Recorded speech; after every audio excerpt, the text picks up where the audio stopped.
Hey, have you ever thought about starting your own podcast? When CJ and I were trying to get this podcast off the ground, I had a lot of questions. How do I record an episode? How do I get my show into all the apps that people like to listen to? How do I make money from my podcast? The answer to every one of these questions is really simple. Anchor. Anchor is a one-stop shop for recording, hosting, and distributing your podcast. Best of all, it's 100% free and ridiculously easy to use too. And now Anchor can match you with great sponsors who want to advertise on your podcast. That means you can get paid to podcast right away. In fact, that's what I'm doing right now by reading this ad. We use Anchor because we live over an hour away and it brings us together as if we're in the same room. The sound quality is better than Skype and more reliable too. So if you've always wanted to start a podcast and make money doing so, go to anchor.fm/start. That's anchor.fm/start to join us and the diverse community of podcasters already using Anchor. That's anchor.fm/start. We can't wait to hear your podcast.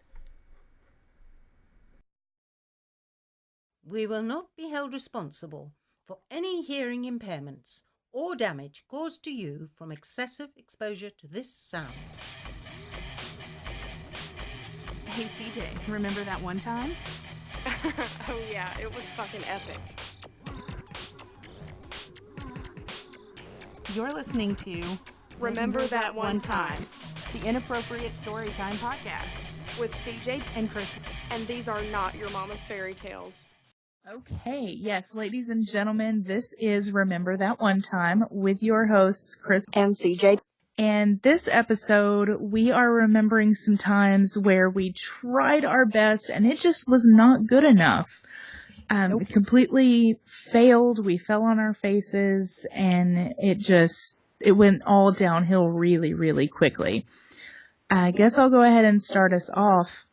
Mine was the most recent screw up that I've had in a while. I've been on this health food kick lately, so I've been at the produce section buying tons of fruit and veggies, and I got in a mood for peaches. So I grabbed me some peaches, took them home, and within 2 days, suddenly I had 85,000 gnats in my apartment. They just completely took over. They were in every crevice of my apartment. Ew. Yeah, they were Crevice? everywhere. Yes, every crevice. crevice. They were everywhere. And it turns out that they were in the peaches that I bought from Walmart. The Walmart produce section was already fucking infested. And these stupid ass fruit flies had burrowed into my peach, had babies, and hatched all of their billion babies in my kitchen. That And is they were- literally disgusting. Isn't it? It is the worst. Oh And my that's God, not... I'm never buying produce at Walmart ever again. No, I don't suggest it because that's not the only time I've seen that. There are these Oh little my God. spiky ball things. I think they're called rambutan or rambutan or something, and they're really good. But I went to go get some from Walmart, and I picked the package up in the produce section, and gnats literally exploded in the air. There were Oh my God. 50,000 gnats. So I pulled somebody in the produce section over and I'm like, hey miss, do you want to go ahead and take this to the back and throw this shit away and decontaminate your department? Or does this need to go on Facebook and it's going to hit the Hip Dixon page and y'all's asses be shut down? She was like, oh, okay, yeah, I'll take care of that. Yeah, you will, bitch. Because ew. Oh my God. So that's what happened. That's how my apartment got completely infested with gnats. And my idea, I knew that there's a way to get rid of them by using dish soap, vinegar, and water. You mix it all together in a cup or in a bowl, and they're drawn to the vinegar. And then when they get in the vinegar to do a little sip, they also sip some dish soap, and then they die. So that works, and it kills them. Well, I was also reading that you could pour bleach down the sink to kill them too, in case there's food or something that's down your sink that they're chewing on. And so you can just pour some bleach and kill them that way. And so my brain, I was like, all right, I'm going to double kill these bitches. They're going to be beyond dead. I'm going to put this bleach in this vinegar solution. Yeah, I failed chemistry. I was just about to ask, were you not paying attention in chemistry? No, I don't know if you remember, but Miss Calkin gave me like 17 tries to pass this damn class. And eventually at the end, she just let me take a computer program test that was like good enough, and she passed me out of pity. So I don't remember that because I didn't take chemistry, but I still know. Yeah, exactly. Well, You don't do that. You don't do that. And suddenly we started smelling something in the apartment so awful and so strong, and we started getting lightheaded. And I have a bird, and you can't even like light candles around birds because they've got these teeny tiny little lungs, and anything like aerosol will like kill them. If you use Teflon pans and they get too hot and the smoke comes up, that'll kill them. If you use a self-cleaning oven, that will kill them. So I accidentally created chlorine gas in my apartment, and of course that's going to kill everything in the apartment. So I almost killed my family while trying to kill all of these gnats. So we took the bird, put him in his little to-go box, and drove him over to my husband's family's house, and he spent the rest of the afternoon there while we opened up the windows and left fans on and all of the doors open to get this smell out of the apartment so that we didn't come home and die in the middle of the night of chlorine gas poisoning. That would suck so bad. Oh my God. I know. I mean, imagine that being like the headlines, like how you died. Family dies. Like, everybody would probably assume that those gnats like came from our dying, rotting bodies. Oh.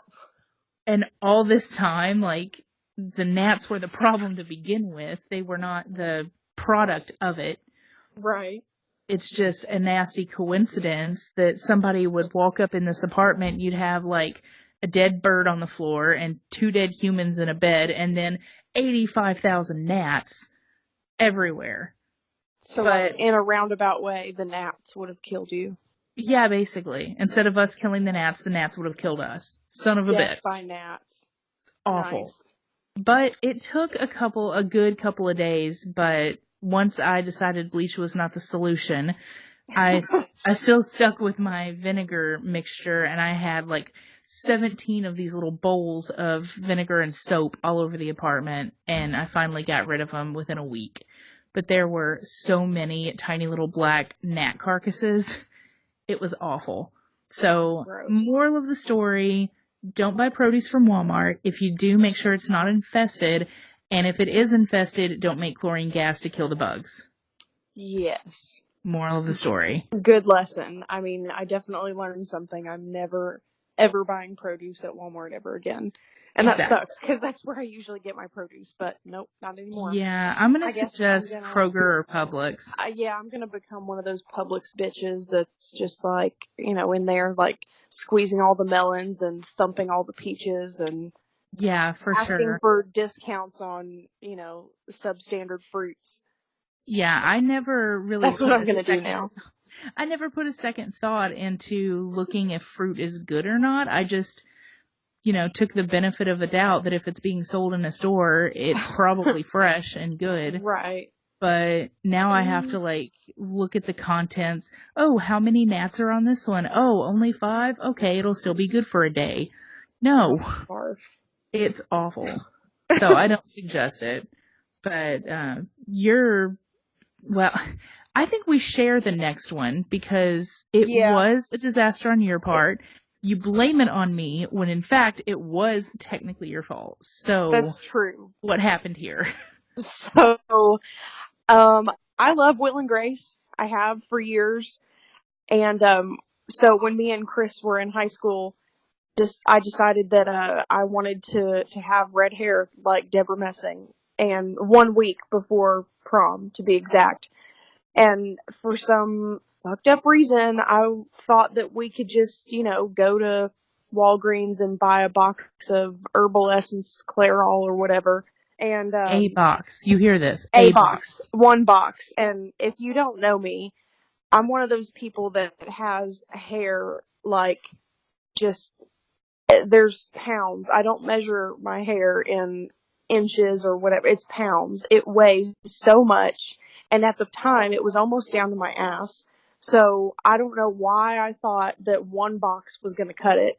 And furthermore, I don't know why I thought that a freaking Hollywood star goes to Walgreens to get her hair colored. Why did I think that my hair was going to turn out like that? We were kids, and that was the only option that we had. I mean, I guess we were about to graduate high school. I kind of it makes me wonder, like, how mature were we really? Clearly not very. Because, I mean, we still haven't really reached that point. And no, I don't think we have. So we go into Walgreens and I buy one box. I spent like $7. I buy one box of hair color. And I didn't even really, like, it's not like I went in there with a picture or anything. I was just winging it. I had no fucking clue what I was doing. Walked in there, bought the box, took it home, and of course, do we tell our parents that we're doing this? No. Oh, hell no. We don't. Because they would have told us no. Just like everything else. You just ask for forgiveness. It's easier than permission. Yes. So we get home, and I think, like, one of us smuggled the Walgreens bag in our purse, and, you know, go to my room, and we're, like, you know, taking it apart and everything, looking at it, and I'm like, well, we should probably do this in the bathroom, just in case. I mean, at this point, I've never dyed my hair before. I've had it highlighted here and there, but not. You like had virgin hair. Yeah, not like I've never full on dyed my hair before. And so we go in the bathroom and we're, you know, start to mix it up in the little bowl, and Chris is like, yeah, I totally got this. It's going to be fine. My mom's like knocking on the bathroom door, like, what are y'all doing in there? And we're like, nothing, you know. Yeah, we've only been in here for 45 minutes giggling, and you can tell we're making a mess, but we're not doing anything at all. And nothing. So, yeah, she starts mixing it up and putting it on my head, and she got, like, what, maybe 2 or 3 inches from my roots, and she, like, runs out. Because my hair is just, like, soaking it up. It's just, like you said, it's virgin hair. It's never been dyed before. It's soaking it up. She runs out. So I have all of this hair, like, inches and inches, feet of hair left. Yes. That don't have any dye on it whatsoever. So she's like, it's fine. We can fix this. So she's, like, picking up my hair and, like, rubbing it around on my scalp, trying to just spread it around. And, I mean, I didn't really grasp how bad it was, I guess, because I couldn't see it. But I can imagine, like, you were probably, like, low-key panicking. Because I think you knew. I think you knew it was going to be bad. Well, I've been dyeing my hair since I was 12, so I know what it's supposed to look like in the middle of it. And I told you needed more than one box. You needed at least 3 boxes for your amount of hair. And so when we got to the point of, like, trying to add water to the mix to make it last longer, it got bad. It got so bad. And so she we wait the time that it tells us. She starts rinsing it out in the bathtub. And, I mean, I don't know. I could tell something was horribly wrong because she wasn't talking. She just had this look on her face like, this is so bad. And so I couldn't really tell immediately how bad it was because it was so wet, and I started to dry it, and I was just like, oh my God, what the fuck have I just done? It's like saturated, like super, super, super dark up at the roots. And I mean, not even dark. It was orange. Mm-hmm. It was almost like UT orange. It was terrible. It was all saturated and really, really pigmented or whatever at the root. And then it just kind of faded, and not in an even, like, ombre type fade. It was, like, very splotchy and streaky and polka dotty, and it was just so bad. And I was like, how the fuck am I going to get out of this? There's no way I can hide this. I'm not one of those people that can just shove their hair up into a hat. That's not happening. I can't even shove my hair into a wig. Like, there's no way out of this besides to shave it all off and start over. And it's a week from senior prom, like 2 weeks from graduation. What the fuck am I gonna do? And so I think we just decided, like, you know, we're just gonna walk out into the living room like nothing's wrong, and just, I mean, it's not like my mom's not gonna notice. She's gonna notice. Yeah, your hair is dramatically different. We're gonna get in deep shit. Yep. So we just went out there and faced the music, and my mom just went ham. She was crying. She was pissed. I think she threw something at us. She was like, "This is not how I imagined my daughter to look when she graduated high school."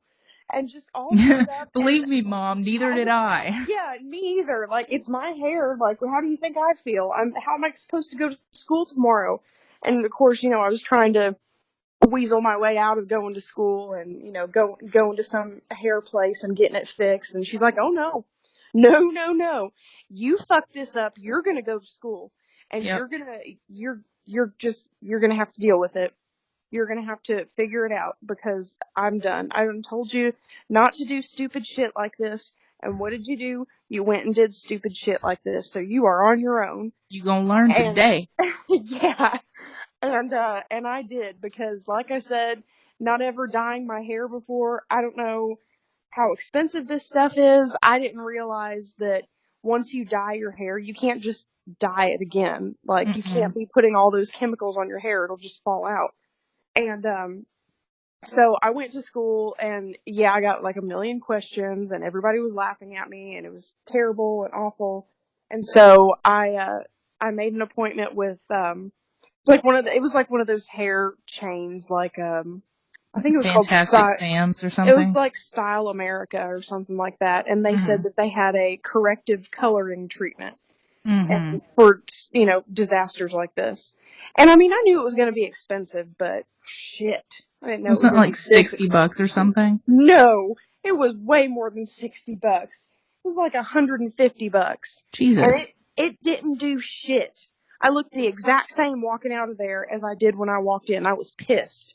I mean, if you can imagine a 17-year-old inside a Style America asking for the manager, that was me. God. I was pissed. I was like, I literally don't look any different.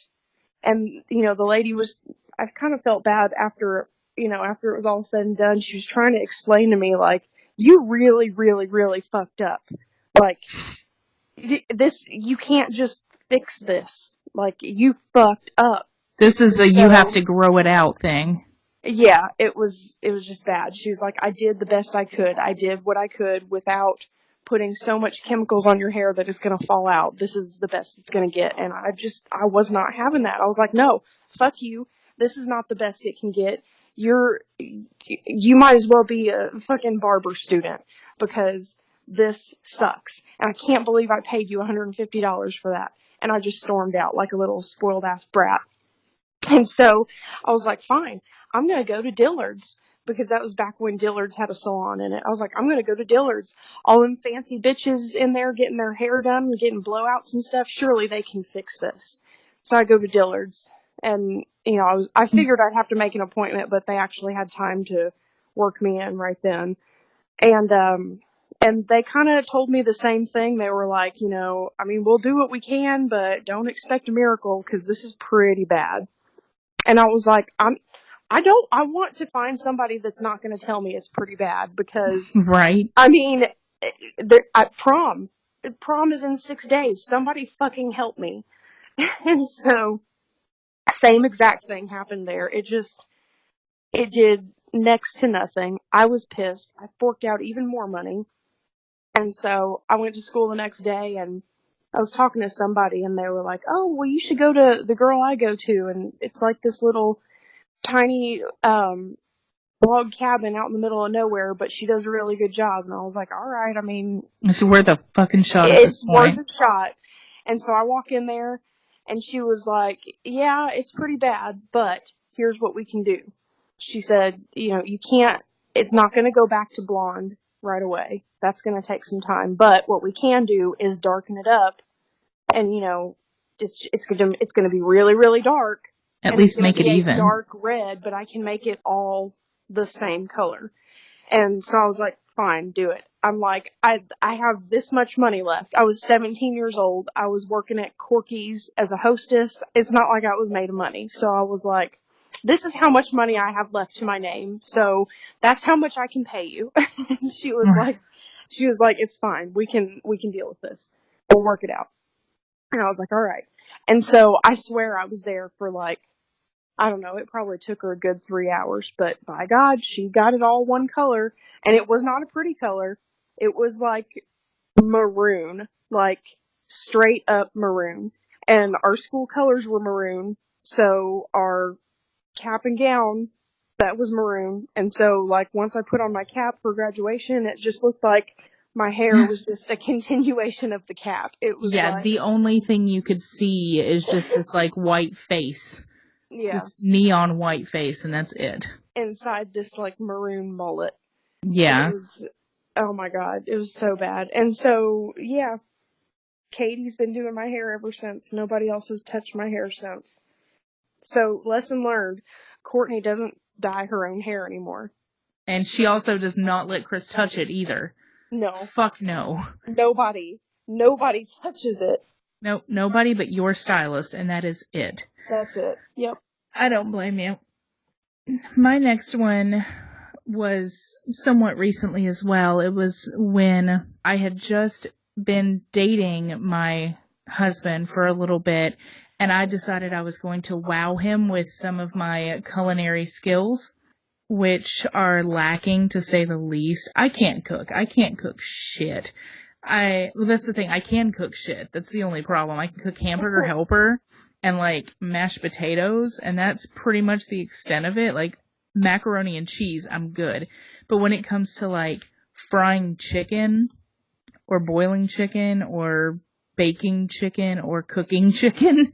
Anything with chicken, basically. Yeah, or anything with meat. Like, I can figure out how to, like, fry up a pork chop. That's pretty simple. But chicken terrifies me because I'm always concerned that I didn't cook it long enough and we're going to end up with, like, E. coli or something from eating this raw bird.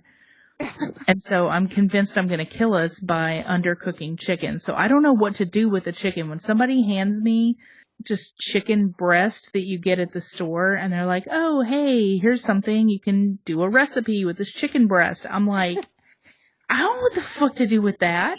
Like, it's not breaded. I can't just put it in the oven and cook it for 20 minutes and then voila, have like chicken strips. No. Only you. I mean, chicken is the most versatile product that's ever been made in the entire world of food. If you know how to cook it without killing people, but I don't. So I ended up with some, I don't know if his grandmother gave it to us or something, but I ended up with some in my freezer. And we're looking through and I'm like, there's nothing to eat. I don't want fucking hamburger helper again. So Ethan was like, all right, well, do something with this chicken. And that's the scariest sentence. You don't give me permission to just do something with this chicken.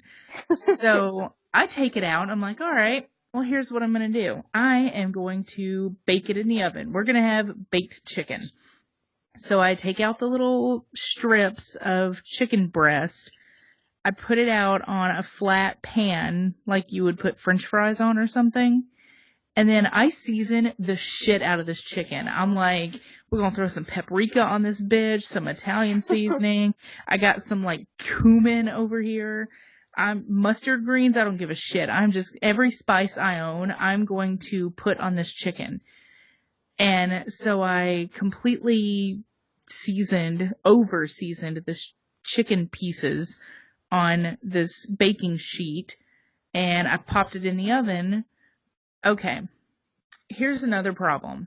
I do a one-size-fits-all oven, so I always cook everything at 400 degrees, and then I vary my time based on what it is, which is a bad idea.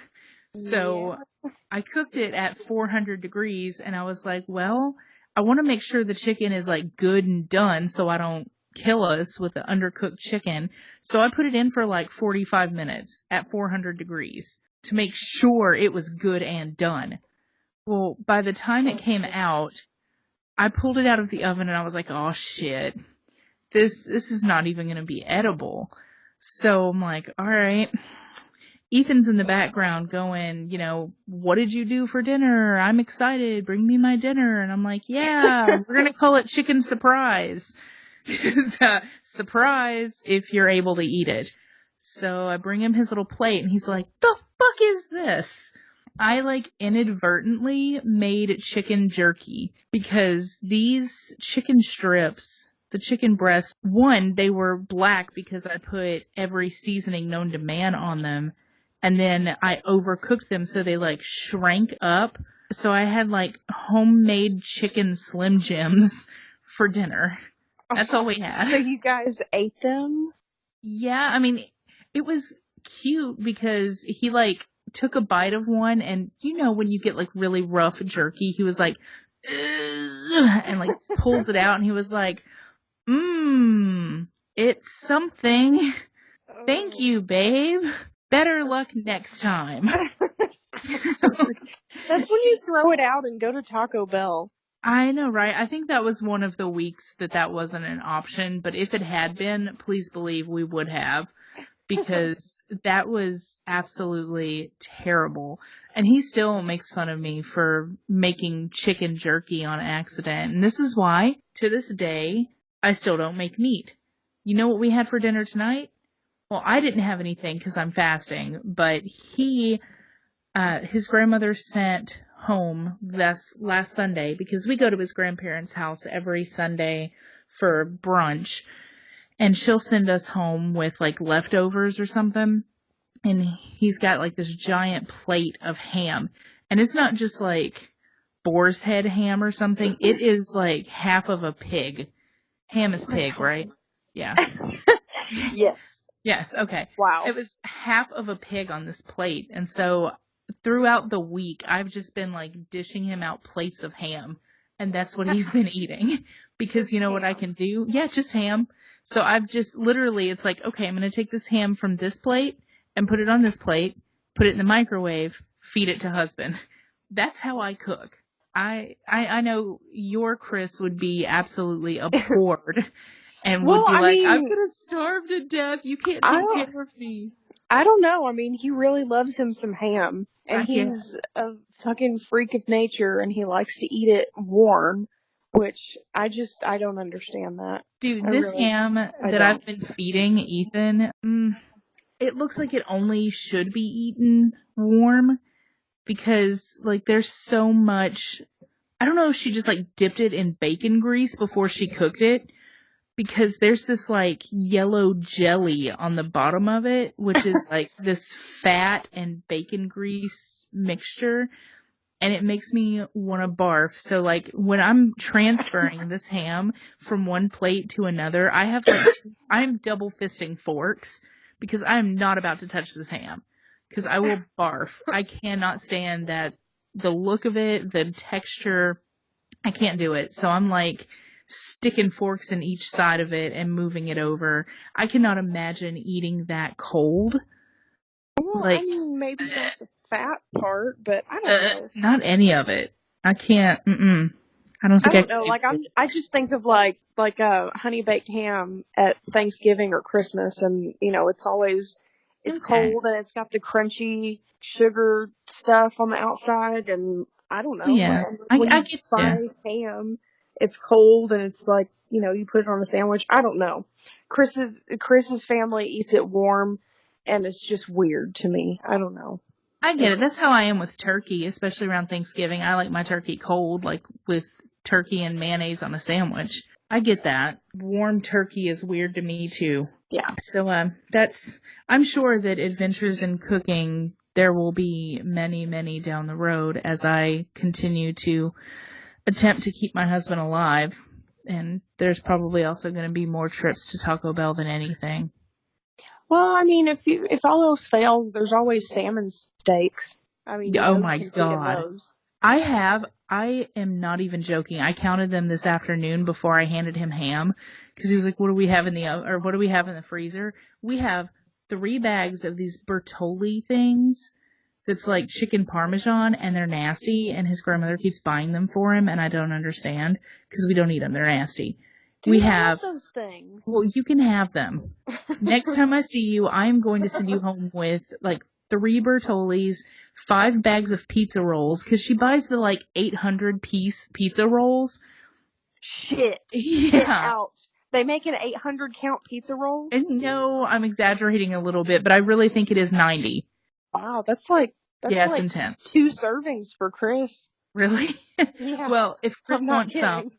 I have like 10 bags of pizza rolls in the freezer too. And he's Oh like, my I don't God. want pizza rolls. And then the rest of there's literally half of the freezer full of salmon. There's probably, no joke, at least 12 to 15 salmon steaks. Oh my God. And he could eat them all in one sitting. I shit you not. The boy loves some salmon. If I let him loose in Alaska, it would take him 5 minutes and he would be wading in the river fighting a fucking bear over some salmon.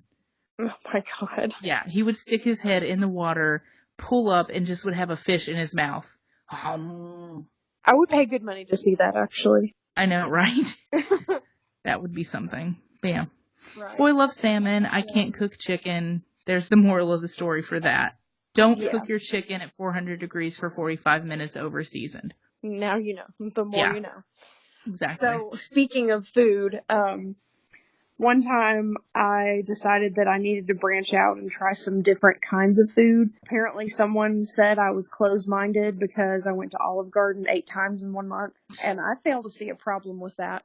First of all, I mean, if unlimited soup, salad, and breadsticks is wrong, then I don't want to be right.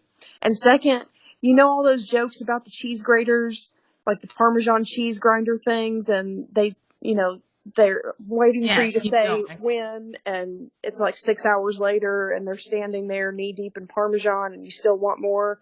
Like, they'll do that for you if you want. I don't even apologize. I mean, after going there 8 times in 1 month, I was on a first-name basis with all of the staff. They offered me a cheese rewards card. I didn't even know that was a thing. Apparently, it's only offered to, like, Olive Garden connoisseurs. I don't know, because they didn't offer it to me until I had been there, like, quite a bit. Do you get the status of being able to tell them, like, don't you know who I am and I pay your paycheck? Right? I own this place. Right? I mean, I had my name engraved on a booth. Like, it was great. So anyway, someone told me I should branch out, and I don't know, it's like, I felt like I was being challenged. Like, I couldn't have just Googled a restaurant I'd never been to before. I had to, like, go and find literally the most bizarre type of food ever. And so I found this place called, like, Ethiopian Hut or some shit. And I guess on some, like, subconscious level, I was equating it to, like, Pizza Hut, and I was hoping that I was going to end up with, like, some sort of Ethiopian pizza hybrid or something. Spoiler alert, that's not even remotely close to what happened. Mm-mm. So, the first thing that should have put me off of this place was that it was in the ghetto. Like, bars on the windows. I didn't realize till later on that it wasn't so much about keeping people locked out as much as it was keeping people trapped inside.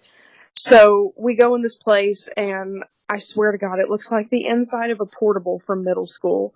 Like, if an angry patron punched the wall with their fist, it would have gone straight through to the other side. So we sit down, and I guess in my mind I'm like preparing to come back with a report to this person who called me closed-minded, so I could be like, ha! I'm a regular at this authentic Ethiopian place. I speak fluent Ethiopian. As a matter of fact, I grew up in Tefki. That's a city in Ethiopia.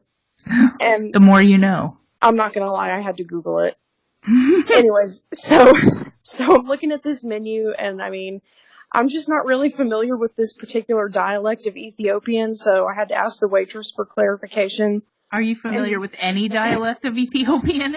I mean, maybe. Alright. You have your secrets. So she's, like, briefly describing each item on the menu, and I'm struggling to understand her, and I'm, like, low-key vomiting in my mouth at the thought of eating any of this stuff.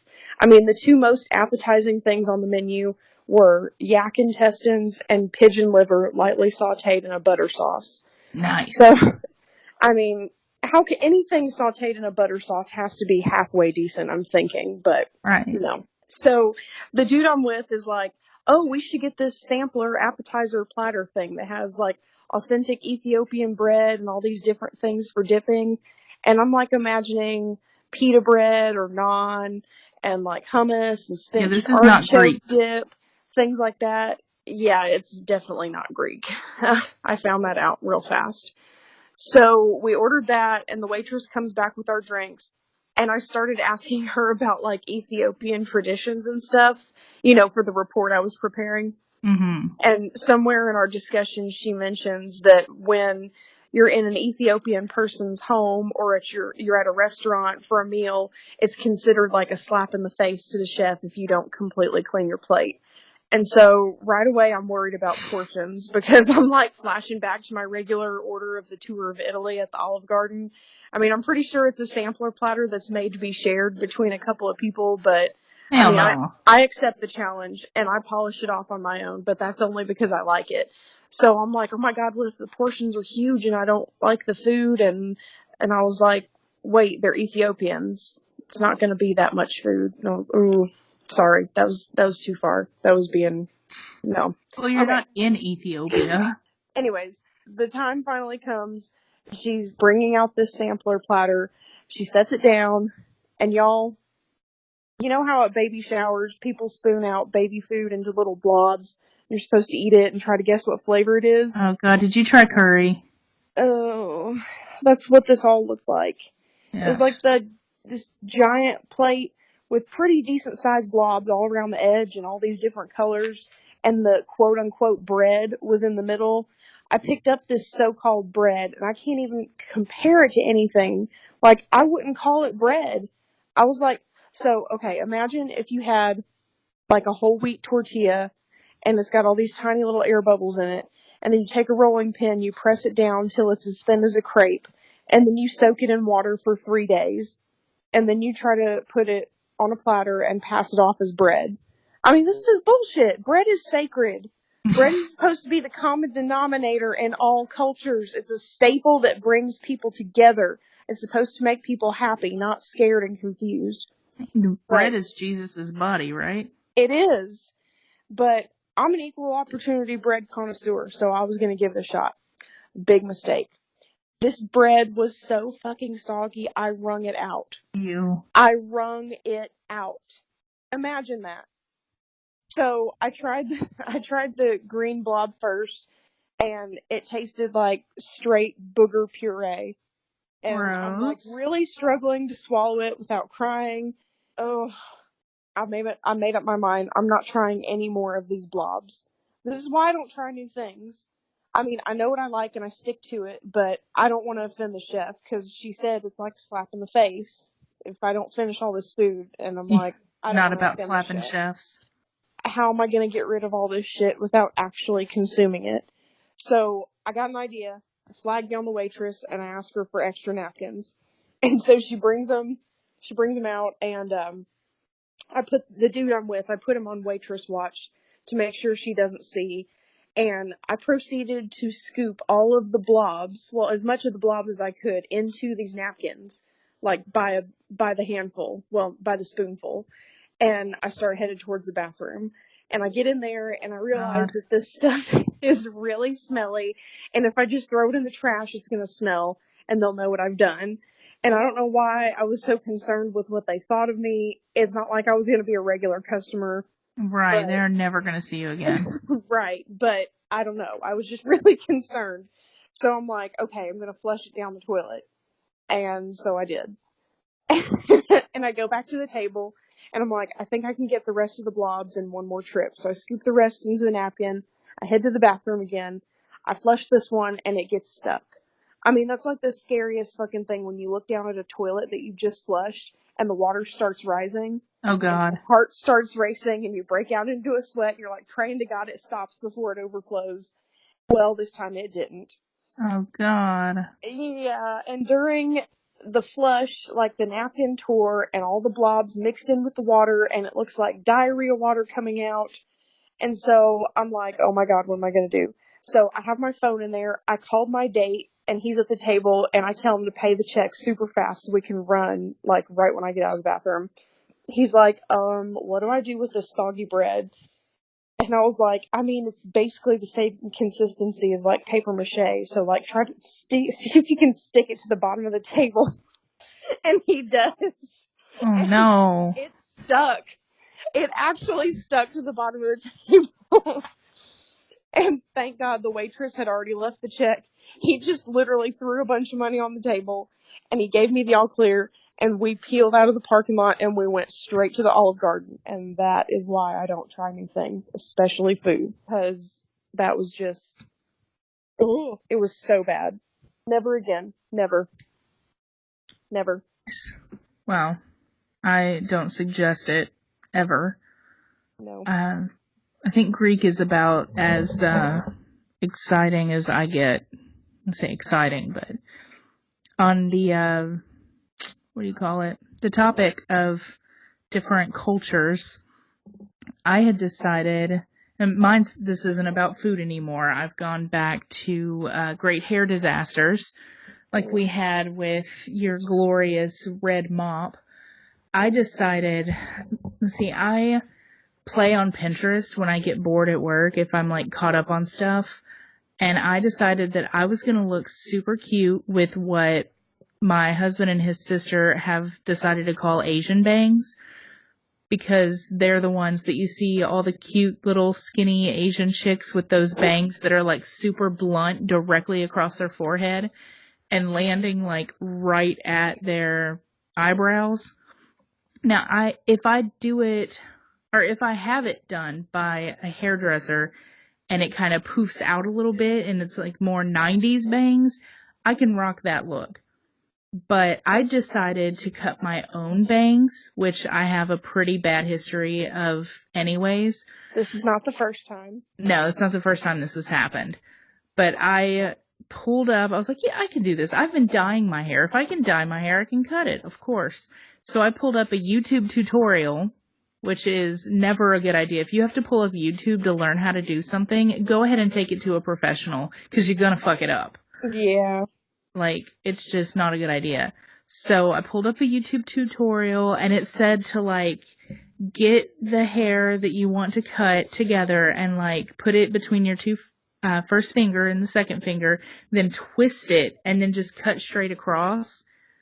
Well, it doesn't work like that. So that's what I did, and it looked so horrible. Like, there was no... When you have bangs, they're supposed to be like, yeah, they're flat on the top, but then they're supposed to, like, fade into your hair on the sides. And it didn't do that. It was just, like, hair, and then straight across flat. It was so bad. So, and of course, I mean, what's done is done. I can't put it back. So I spent the rest of the next 6 weeks or so with my bangs pulled up in that obnoxious little bump that everybody had about 10 years ago. Like, it was so popular that they actually sold these things called Bumpits.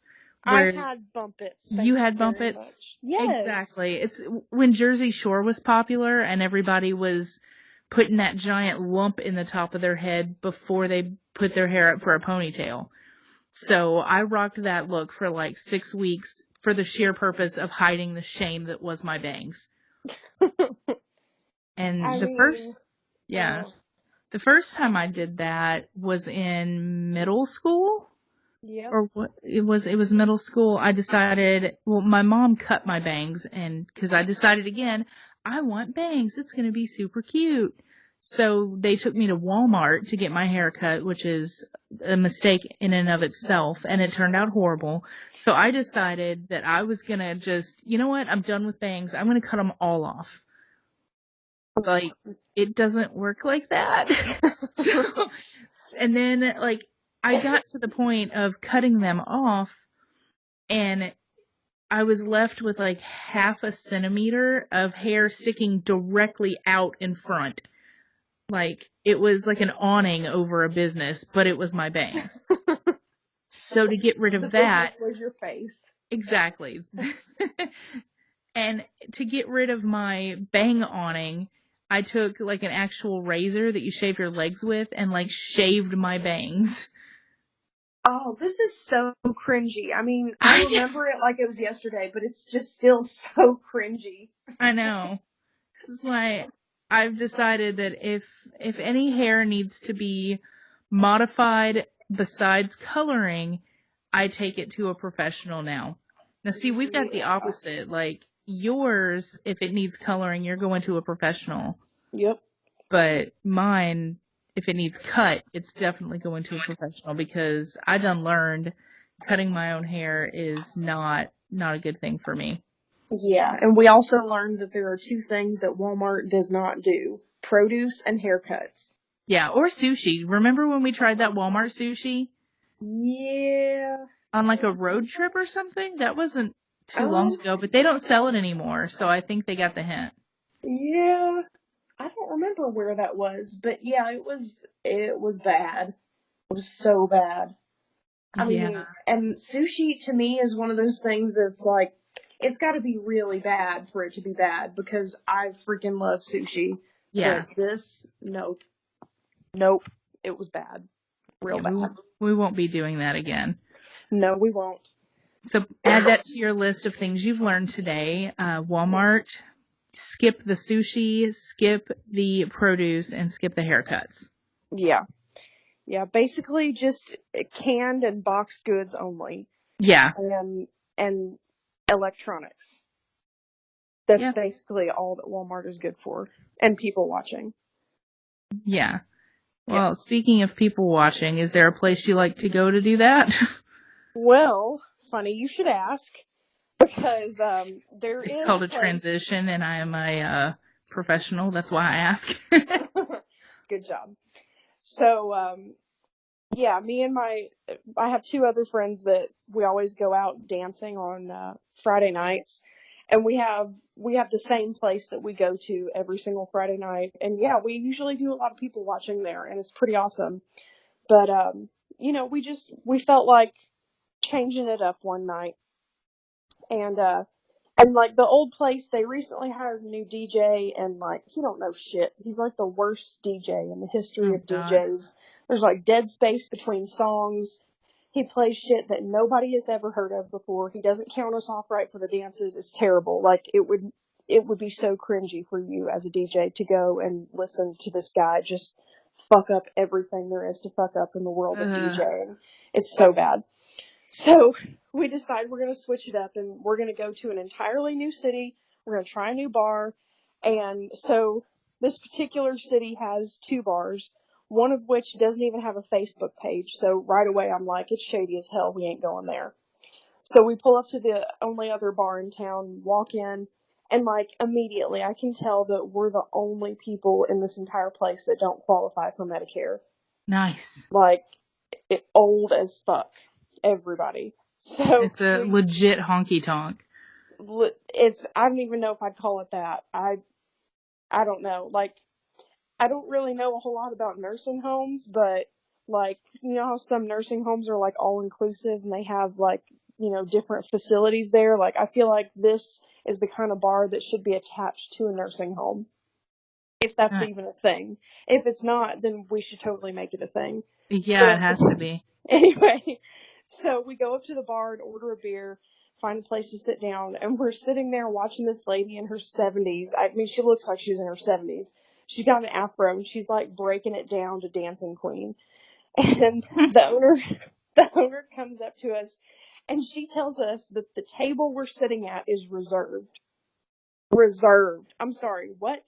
I mean, I'm thinking this is not the type of establishment where you call ahead for reservations. Right. The front window is completely missing. There's a giant piece of plywood nailed into the frame, so right away we know there's been a shootout. You got the cast of Sons of Anarchy hanging out in the corner by the pool table, and Grandma is tearing it up on the dance floor. But, you know, we moved anyways, because at this point I have no idea who's going to try to fight us for this rickety-ass table and these 3 mismatched chairs. Apparently it's a prime piece of real estate.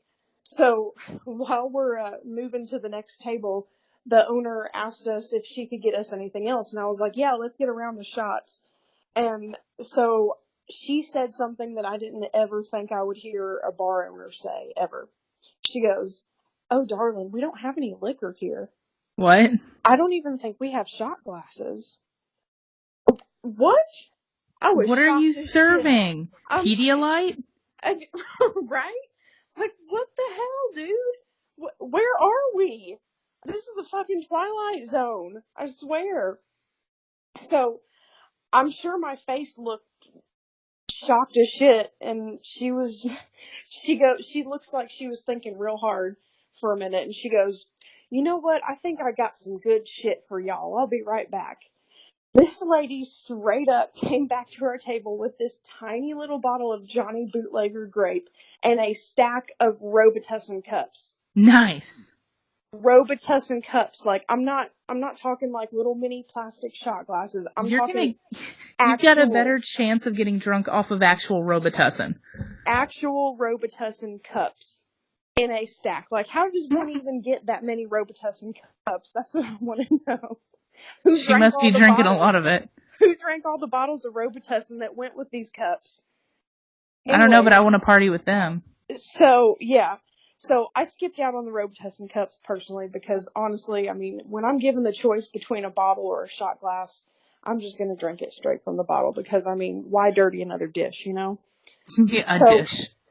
Well, yeah, I mean, I'm sure she was, well, I mean, you should probably throw them away. They should be single serving Robitussin cups, but I mean, we're kind of off to a bad start. I kind of have a feeling this place is like washing and reusing their Robitussin cups, but that's just me. I don't know. I can't say for sure. So, anyways, so right around the same time, another bartender shows up to the table with 3 beers. And I was like, well, no, these must belong to someone else. We didn't order any more beers. And she's like, no, this is from the gentleman on the stage, the guy that's about to sing karaoke. Oh, And yeah. I look up, and it's like this 60-year-old dude with no upper teeth, and he's just smiling, waving at all of us. And then he proceeds to get up on the stage, introduce himself as Jerry, and sing Strokin'. Strokin'. So then these 2 cops walk in, and we're sitting at the table closest to the door, and I whip around, and I saw him, and I mean, I'm a loudmouth, and I just blurted out, "Oh my God, there's strippers!" A lot like my bachelorette party. I don't know, I saw cops, and I just thought, I don't know, I thought they were strippers. I thought it'd be funny to say that. Oh my And God. apparently one of them heard me, and he said, "No ma'am, we're not strippers, I can assure you." And I felt bad, and I didn't want him to feel bad, and I said something along the lines of, well, I mean, you could be if you wanted to. And If you set your mind to it. if you try hard and believe in yourself. Right? He laughs and he goes, "I don't have the body of a stripper." And stupid me, I mean, it wouldn't be a night out if I didn't put my foot in my mouth. So I just went ahead and blurted out, "Dad bod is a thing." Right? And that's when I knew I had gone too far. And so later on, he scolded me for being on my phone in a bar. So Wow. anyway, I mean, it wasn't a terrible night. We didn't pay for any drinks because that first round of beer, except for the first round, because the beers just kept magically showing up, courtesy of Jerry and the geriatrics. And we're the only people that utilized the dance floor all night long besides Afro, the ABBA dancing queen. And at the end of the night, the Robitussin Cup lady comes up to us. She shakes all of our hands, and she says what a pleasure it was to finally have some quote-unquote young people in her bar. At least she didn't say youngins. Yeah, this thrilled me because, I mean, I'm 30. In the grand scheme of things, it's pretty young, but, I mean, in the world of bar goers, that's like older than dirt and running water. I mean, usually everybody at the bar is like 12 years old. Okay, so what I'm picturing is, remember the time that we went roller skating in like our neon gear, and we were like the most bomb ass people in this roller rink because everyone else was 11, and so they were like, "We worship you." Is that what you were like at this bar? Everybody's like, "Oh my God, you're so young and full of youth. You own this shit." That's exactly like what it was. I'm not even kidding you. That's exactly like what it was. Nice.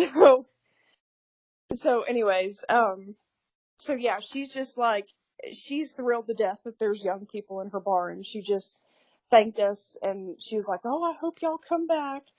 And I was I like, would. I I was would like, weekly. oh. I mean, I You, don't know. you could be a celebrity there. I guess I could. I don't know. But anyways, so we usually go to Waffle House after either Waffle House or Steak and Shake after our normal nights at the bar. But I mean, this is a town that has 2 bars. They Why don't don't you have. just eat at the bar? Don't most bars have food? Bar food? I mean, this one, Well, this one didn't even have I- liquor, so I don't. Even if they had food, I don't know. You know, when the health inspector comes and your score is only 65, I wouldn't. So you'd be better off eating peaches from Walmart? Yeah, I wouldn't. So this town does not have a Waffle House. They do not have a Steak and Shake. But they did have a Huddle House. And so we went to the Huddle House, and it was pretty good, actually. I mean, I haven't been to a Huddle House in I don't know how many years. I know the last time maybe I was at ever. one. Do you remember the last time I was at a Huddle House? No. I fucked in the parking lot. Oh, that's right. Wow. That's when the H fell and turned sideways, and so we called it the I-Uddle House. I remember that now. I fucked in the parking lot of an I-Uddle House. Yes. Hashtag goals. I can't believe I forgot about that. Yeah, every time I pass it on the side of the interstate, like, they still haven't changed it. It's still I-Uddle House. And I'm like, Wow. oh God, every time I pass it. Well, I mean, like I said, I hadn't been to a Huddle House in I don't know how long, but their menu is like freaking extensive. Like, it's got a lot of shit on it. Like, and I didn't realize you could stuff hash browns. Yeah? They have stuffed hash browns. Like, I did not. I don't know. I mean, I was a little Mind drunk, but I was like, this is revolutionary. I mean, and and also when we walked in and they sat us down, we're sitting 2 tables over from the Sons of Anarchy cast from the bar, and they commented on us, and I quote, "them fancy dances." Oh Lord. And I mean, they like now that we're at Huddle House and there's like actually some light and there's not like this haze of smoke covering everything. They didn't look so much like Sons of Anarchy cast. They looked more like the cast of Duck Dynasty. But, I mean, I think I'd do it again. I smelled like an ashtray for 3 days, but Oh, I'm sure. fun. It was fun. But, yeah, the Robitussin cups, I don't know about that. I guess if I did it again, I'd probably just, like, sneak in my own flask. That's what I was going to say. Bring your own cups next time. Yeah, exactly. That's funny. So we also, on top of our own stories, we've opened up, if you've been listening at all, you'll notice that during the shows, we've let you know that unfortunately we haven't found a way to include guests actually like interviewing and in person or over the phone, which is how we record. But we do take submissions of your stories that we will read on, quote unquote, on air, so that you can still participate. And believe it or not, we actually got a couple of guest stories this time. So keep up the good work, guys. We love to hear from you guys. I think, 16 people listened last episode on SoundCloud. So, woot woot. Yes. Give it up for all 16 of you. Hell yeah. Hell yeah. So keep it coming. Next week's episode, we're looking at doing a special Halloween special. Special Halloween special, of course. And we're going to rehash some of our past Halloweens. I know of 2, one for her and one for me right away. And so that's something we're going to do as a Halloween special, and we're going to dress up. We'll keep our costumes a secret for now, but we're going to dress up, and we're actually going to release our first podcast recording video on our website. That'll be linked to our Facebook page as well. The video itself won't be on Facebook, but it'll be linked to our website, so you'll get to see it there. And this will be a special free video as an introduction, so you'll get that. And we'll go ahead and get into these guest stories. Our first one is brought to us by a pretty close friend of CJ's who got into a little bit of trouble recently. Yeah. So, she told, I was here for this story. I was present when it happened, but, it got kind of scary for a minute. So I wasn't sure if, she would want to share it, but, she did contact us and say that we could share it. She just didn't want us to, release her real name. So. Of course. And that's another thing. Any of these guest submission stories, you can give us permission to use your name and details, or you can leave it completely anonymous. That's perfectly fine as well. We will keep it on the DL. Sorry, Go ahead. So, anyways, we're going to call her Marinara for reasons that you'll come to know in a future podcast. It'll all make sense. We'll tie it in together at a later date. So, anyways, we're out at our favorite bar, the one with the terrible DJ. The bartender knows us, and he usually hooks us up. And on this particular night, he was working on a couple of new concoctions. He's always mixing new drinks and, trying new things. And so he mixed up a couple of things, and he asked Marinara if she wanted to try them out and see what she thought. And so he lined up like 6 different shots, and they're all different colors, all different liquors. And of course, he didn't charge her for them because she might hate him. So she was pumped at the idea of free liquor, and she just pounded like all of them right then and there. And so this friend is also known as the Wanderer because most of the time when we go out, if she drinks, we'll lose her at some point during the night. She just likes to like disappear and make new friends, and then right about the time you're convinced that she's dead in an alley somewhere, she shows back up. So I turn my back for 2 seconds after the shots, and then poof, she's gone. So fast forward 15 minutes, she shows back up. She's got like 12 new friends, and she's like, hell yeah, we're going to the bar around the corner. They have karaoke. And so I walk with them, and she's swerving a little bit, but not too bad.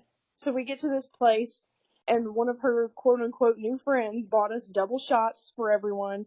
And so we took those, and then we went and ordered a mixed drink. And so I'm standing next to her, and she's sitting down in a chair. And we're watching our other friend up on stage, and she's singing Tom Petty. And all of a sudden, I hear, like, this huge gag, and I look over just in time to see her, like, projectile vomit into my half-full mixed drink. And all down my arm, all over the table, all over the floor. It was disgusting. And so, like, everyone around us takes, like, 3 giant steps back. Like they're about to watch a dance-off at a high school prom or some shit. They just spread out. Like, form a circle. And so our friend on the stage is like halfway through Mary Jane's Last Dance, and she yells into the mic, "Oh, hail!" and runs off stage to come help me. And so somehow we got Marinara into this tiny ass bathroom stall, and I had someone hold her over the toilet while I washed the fucking chunks off my arm. I went back in, and I held her while they went to get the car. And this was like the tiniest bathroom stall I've ever been in. Like, not even enough room to shut the door. And she's like legit passed out cold. Like 100% snoozing on this nasty ass toilet. And here I am, like standing behind her. I've got 3 fingers through her belt loop trying to keep her from inhaling her vomit water and trying to keep like 18 pounds of hair under control. Ew. And so they pull the car up to the back. And I'm trying to wake her up, and I'm smacking her in the face, and she's having none of it. She's actually, like, in a super deep sleep. Like, Benadryl sleep. And I'm like, well, fuck, I can't lift her up. We need she's some dead. muscle. Yeah, pretty much. I did put my finger under her nose at one point, just to check and make sure she was still breathing. But, I was like, there's no fucking way I can lift her up. Like, we need help. And so I was like, all right, I'll be back. I'm going to go find us a man. And so I went out into the bar, and I'm, like, scouting the place, looking for, like, the burliest, strongest-looking man we can find. And I got kind of sidetracked thinking to myself, like, why are all these dudes so puny-looking? But I finally found a dude over 6 feet tall, and so I go up to him, and I was like, are you strong? And he looked at me so fucking weird. He probably thought I was hitting on him or something. But then I told him what was going on, and I swear to God, this dude just switched it over into beast mode. Because he went in there, he picked her up, slung her over his shoulder like it was nothing. He's carrying her out to the car, and the bartender's telling us to take her to the hospital, and I'm like, well, shit, I mean, like, this bartender's like a professional, he probably sees drunk people all the time, and he's telling us to take her to the hospital, so, you know, might we as should well. probably listen. And so, and I mean, I don't know, like, when he said that, my mind just immediately went straight to, like, oh my God, she's been roofied. I was convinced. It happened so fast, and I feel like I've seen her drink way more than that. And so I was like, oh my God, she's been roofied. I was convinced. And so we're speeding across town to the hospital as if there's like someone with a severed appendage in the back seat. We pull up to the ER doors, and I mean, I'm a little bit tipsy and I'm a little bit dramatic. So I like bust up into the ER and I was like, we need help! Get a gurney! She needs fluids and CBC stat! Oh, I mean, God. like, the only thing missing was, like, a camera crew and theme music to St. Elsewhere playing in the background or I some was shit. going to say George Clooney from ER. Exactly. And so the nurses bring out a wheelchair. That's not what I asked for, but okay. So they got her into a room and we go in with her. And somewhere along the way, she's Peter Pants. They're trying to wake her up and they finally get her conscious just a tiny bit. And they pointed to me and they asked her what my name is. And she goes, that's Jamie, and then passed back out. I'm like, we don't even know anyone named Jamie. So I'm like internally like, oh my Lord, she's got the amnesia. The She's got the straight to her brain. amnesia. So basically, in not so many words, the doctor pretty much said she drank too much, she needs to sleep it off. She said they don't test for roofies and she can go home as soon as she wakes up and she can walk. And it's already like 4 a.m. and our other friend that drove us, she needs to go home. And I was like, it's fine, you know, we can just Uber home. And so she went ahead and left. So it was just me and Marinara. So she finally starts stirring around and she opens her eyes and she goes, what the fuck? I went to sleep in a bar and woke up in the hospital. And then You're welcome. She starts pulling everything out of and off of her. She yanked all of the electrodes off her chest, like in one swoop. She just grabbed all the cords and ripped them all off. Like, I swear to God, she ripped some skin off, like it was nothing. She pulled all the electrodes off of her. She took the little O2 sensor off. She took the blood pressure cuff off, and then she starts heading towards the IV, and I was like, bitch, I will press the nurse button. Do not touch that. And she's like asking me what happened, and I told her she doesn't remember anything. Like, her last memory was the first verse of Mary Jane's Last Dance, and then the hospital. Nothing in between.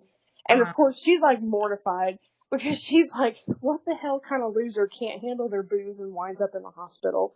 I mean, it's a college town. I'm pretty sure this hospital, you know, they've seen it all. They probably make most of their money on Friday and Saturday nights by pumping stomachs, but still super embarrassing. So she just wants to leave. So we finally get her just discharge papers and leave. Her phone's dead. I've got like 3%. I have no charger. I don't even have my purse. I have my phone, my ID, and my debit card. That's it. And so I ordered an Uber and I turned the screen off and it said it was 22 minutes away. And so we're sitting on like a park bench in front of the hospital watching the sun come up. She's soaked with urine. I'm soaked with barf. And we're going to get into someone's car. It's great. So I wait what seemed about 22 minutes and I check the phone again. And it says I'm already on the ride, but nobody has shown up. I'm sitting here like, what the fuck? Somebody stole our Uber. Who does that? From the hospital. So now I only have 2%. So I call Chris, my husband Chris, and I just know my phone's going to die before I can tell him what's going on. So he answers, and I just like scream, phone's going to die. Come get us at the hospital. Love you. Bye. It was like all one God. word. And That's horrifying. It was like all one word, all strung together. And then I hung up. And the whole way to the hospital, he was probably like, what the fuck happened? He finally pulls up. We get in, tell him the story, and he's like, y'all stink. Like, I couldn't even say anything. I was so tired. And halfway home, I get a receipt from Uber saying they charged me $28 for my ride that never came. And I ended up getting the money back, thankfully. They took care of it really quick, which was good. But we got home. I slept so damn hard. And so 3 weeks later, Marinara You gets woke the up? hospital. Well, no. 3 weeks later, Marinara got her hospital bill in the mail, and it turns out those drinks were not free after all. And that's how we learned that you never try a bartender's new concoction. Ever. No concoction. I mean, going back to when I accidentally made those Everdrops, the Everclear and Sundrop that pretty much gave me alcohol poisoning. Yeah. Yeah, you don't play. You don't. Stick with the tried and true. Yeah. We learned that. I mean, it only cost her about $800. Only. Only. I was gonna say, I don't think insurance covers alcohol poisoning. Yeah, I don't know. I mean, I don't know. I don't know how much her insurance paid, but I just know that after it was said and done, she owes like $800. That's insane. So, yeah, it's unfortunate. What's our next submission? So, the next one is from our friend Ben. Ooh, look, Ben. Yep. And again, I was present for this one, so it's kind of mine and Ben's story. But, well, I guess, and you were present for part of it too, so I guess it's like all Yeah, the the three first of us half. all together. Yeah. So I was up late one night, drowning in the freaking endless black hole known as Amazon. You know how at the bottom of each item it's like, if you like this item, you'll love this item. And I just got sucked in. Like, I don't know. Hell yeah, I will. I can't resist it. I have the same problem with YouTube videos. Like, this is why I get no sleep. I'm like huddled under the covers at 4 a.m., 7 hours deep into world's funniest cat videos. And Conspiracy theories. Or that, yeah. It's once you start going down the rabbit hole, you just can't stop. So anyways, it was probably like 4 a.m., and I had just bought a jet ski, and so I started out looking at tubes, and then, like, that opened the world of Intex, what was that brand? Intex inflatables, and, like, they made inflatable everything. Anything you could think of, they made an inflatable version of it, and I couldn't stop, so I found this hella awesome item that looks bomb as fuck, and it was on clearance, and I'm like, yep, it's mine. So it spoke to you. It did. It spoke to me. It was an inflatable canoe, and it was like $80 marked down from $200. So naturally, it was on my doorstep in like 3 days. And so I didn't exactly mention any of this to Chris, and I didn't tell her I was ordering it. So she just kind of came home from work one day, and I had it blown up in the living room, and I was like, and she was like, "What? There's a boat in our living room. What is this?" And I was like, "Do we have a helmet?" And like, I don't even think she said anything. She was just like, "There, what? Why? There's a watercraft in our living room." And then she eventually asked what the helmet was for, and I was like, "I want to get in it and have you push me down the stairs." Because we're 6. Yeah, like I said before, I don't really know how we're allowed to be together unsupervised.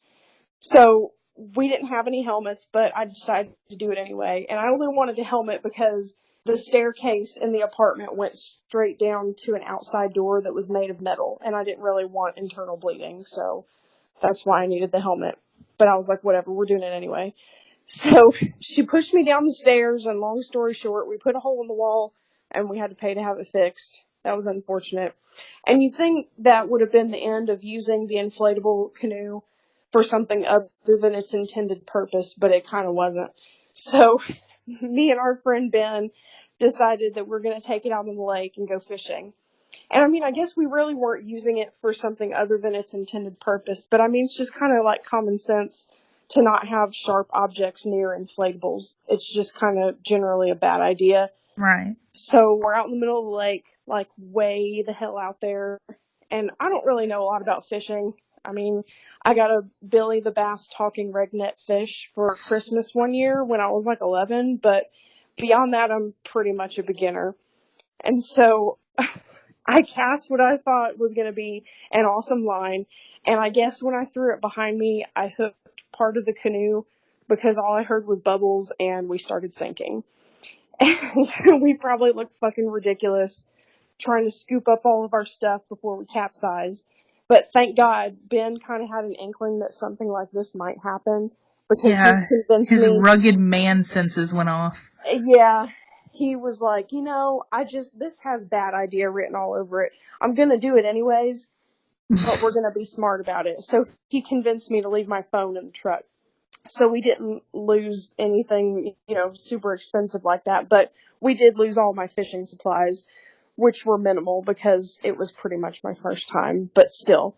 So luckily the canoe has like all these different compartments for air, and so the whole entire thing didn't deflate. We were left with like 2 compartments on either end about the size of like a laptop, I guess.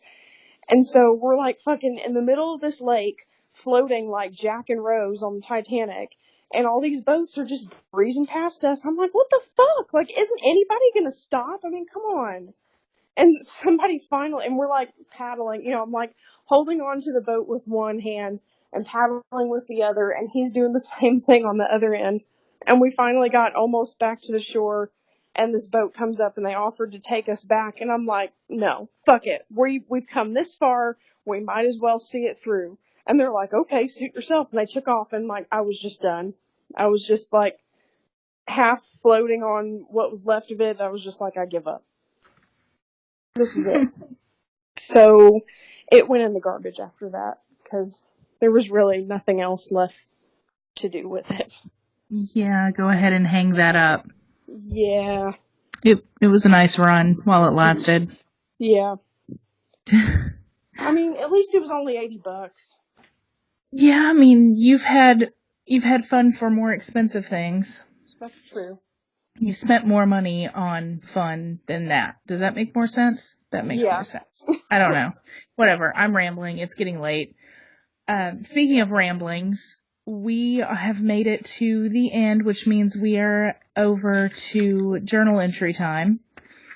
We have a 3-parter this time. We are still in January of 2002. Our 3-parter starts at 1:17 p.m. with a sup, G/W, which is, of course, guess what? I got Live and Let Die on tape earlier. It's a song originally recorded by the Beatles, covered by Guns N' Roses, of course. I love GNR. Who doesn't? I'm so bored. Not much to talk about today. If something does happen today, I'll let you know, but I doubt it. Well, they're about to play an Aussie rock block, smiley face. Don't forget Metalworks tonight at 11. Peace out. Rock on, Michelle. You're telling your journal, don't forget. Yeah, exactly. Well, 8:07. This day has gone by so incredibly slow. I even did my homework. I bet the next 3 hours are going to be slowest. I have 4 tapes ready to record off Metalworks tonight. Dad promised that the next time Poison or Cinderella or any other hair metal band comes to town, he'll take me. But I'd rather go with Radio edit. Apparently I was still on that kick. Oh, Lord. Yeah. 12:42 p.m., same day. Just trying to stay awake. I got some Motley Crue, Metallica, and Killer Dwarfs so far. I'm about to get Tuff's American Hair Band. That song rocks. I think they mention every hair metal band ever, including GNR. Cool, huh? Well, commercials are almost over, so I'm gonna go finish Metalworks, because I can't listen to the radio and write at the same time. That's complicated shit, dude. Apparently, but I know exactly what cassette I'm talking about here, because I still own it. And I took that cassette, and I have a record player, tape player, CD player combo. And I took the cassette and I recorded it onto CD so I could put it in my car. And it is still sitting in my car with all of that music on it from 2002. Oh, I dig it. Yeah. So the next one, I must have really been excited about something, because what happens when I get excited, I start writing in print and then I finish writing in cursive. So it's half and half. We're in still February, 8:50 p.m. And another reminder to my journal for some reason, don't forget, next Friday or Saturday, I have to babysit my brother. Dad's taking Mom to a hotel for their anniversary. How romantic. I hate romance. unless it involves some sexy heavy metal head. Get my point? In parentheses. It's cool though, because Becca's probably going to come over, and I thought while Justin, Joey, and Cody play Nintendo in his room, me and Becca would watch music videos and hanging out, and bring back funny memories. This is food, maybe? From when she was my age. Sounds like fun. Well, I gotta go listen to American Hair Band again and dream of hot guys from Los Angeles. Music to my ears, lol. So, yeah. That happened. It continued to happen for the next, 4 years. I'm just gonna let you know. I can go ahead and predict what's gonna happen. Yeah. So those are our journal readings for the night. We have, as a recap, this is what we've learned tonight. Vinegar and bleach make chlorine gas. You cannot dye 17 feet of hair with 1 box of Clairol. Chicken should not be cooked over seasoned at 400 degrees for 45 minutes. Anything Ethiopian is a bad idea. Yeah. You can't cut your bangs with a YouTube tutorial, and stick with the same bar you always go to, or else you'll end up taking shots of shitty malt liquor in Robitussin cups, or you'll end up fucking poisoned by the bartender and end up in the hospital. Or you'll just end up riding an inflatable canoe to your death. This is what we've learned. To your death. Yes. So we learn these things so you don't have to. Yes. You're welcome. It's a public service, really. It is. So again, I say next week, but who knows when we're recording. It's going to be somewhere around the Halloween holiday. Next episode is going to be our Halloween special. We've got some stories around the surrounding holiday. Again, we're going to be dressed up and releasing the video this time on our website. Again, that website is, jot it down, www.Chris, so that's KRIS 10, M as in Mary, J as in Joy, 87 at, nope, that's my email address, Wixsite, S-I-T-E, it's W-I-X-S-I-T-E, Wixsite.com/ remember that one time, all spelled out. If that's too much for you to handle, go to our Facebook page and just remember that one time, pop it in the search bar, you'll find us. And you can get to our website from the links there. You can find us on SoundCloud, iTunes, and podcasts.com. I'm not sure if we have a Twitter or anything. I guess we'll look into that. We do have a YouTube channel now. I completely forgot about that. So we are YouTube, and so our very first video on YouTube is going to be our Halloween special. So I guess that kind of really puts our idea of doing like a paid VIP video thing. If we're going to put them on YouTube, we can't really do that. I guess our VIP is going to be for other things that we can upload, such as pictures of journal entries or just random pictures of stuff. We'll find content. We'll figure it out. But that's pretty much it for this time. And until next time. See you later. Bye-bye. This concludes our broadcast day. Good night, and God bless America.